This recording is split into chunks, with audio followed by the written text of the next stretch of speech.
তো চলে এসেছি একটা নতুন ব্লগ নিয়ে। আজকে আমার ভাইয়ের আশীর্বাদ সেটাই শেয়ার করব তোমাদের সাথে। আর এই আমার গেটআপ, এই শাড়িটা দিয়েছিল আমার বর পুজোতে। তো সেটা পরেই নাচতে নাচতে চলে এসেছি আমার ভাইয়ের আশীর্বাদে আজকে। তো পৌঁছতে পৌঁছতে একটু দেরি হয়ে গেছিলো, আশীর্বাদটা হয়ে গেছিলো আমি আসার আগেই। ভাগ্যিস ছবিগুলো ভাই তুলে রেখেছিল, তাই তোমাদের দেখাতে পারলাম।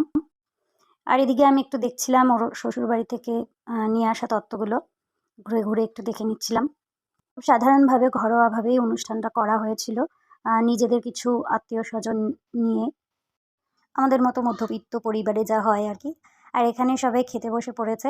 ভাইয়ের শ্বশুরবাড়ি থেকে যারা এসেছিলেন তারা এবং আমাদেরও কিছু আত্মীয়-স্বজন এখানে সবাই মিলে খেতে বসে পড়েছে। বেলা অনেকটাই হয়ে এসেছে, তো এরপরে আমরাও বসে পড়ব খেতে। আমি একটু বেলা করেই এসেছিলাম, আর ওই যে ওখানে দেখো রান্নার কাজ এখনও চলছে। সামান্য কিছু রান্না বাকি আছে, সেগুলোই চলছে। আর এইখানে দেখে নাও সব খাবারগুলো রাখা হয়েছে স্টোর করে।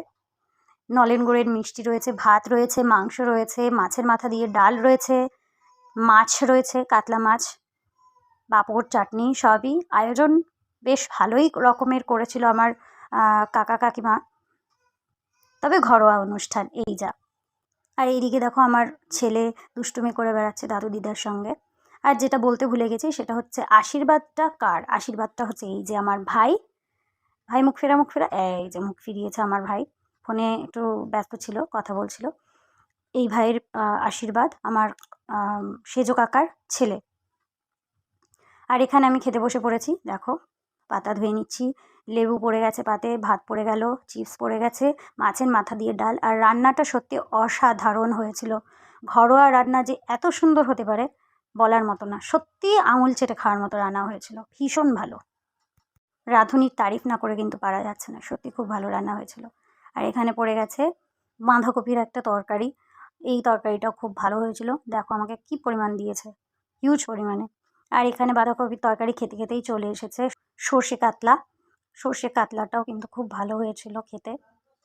এই দেখো পেটির মাছটা পড়েছে আমার পাতে, মানে আমি চেয়ে নিয়েছিলাম পেটির মাছ, যেহেতু নিজেদের মধ্যে চেয়েই নিচ্ছিলাম সব কিছু। নিজেদের বাড়িতে তো কেউ লজ্জা করে খায় না। আর এখানে বলতে বলতে পড়ে গেছে মাংস, চিকেন কষা। চিকেন কষাটা কিন্তু অসাধারণ হয়েছিল খেতে, দেখো দেখেই জিভে জল চলে আসছে না? কালারটা দেখেছো কি অসাধারণ। আর এরপরেই পড়ে গেছে আমের চাটনি, দেখো আটিটা আমাকে দিয়েছে।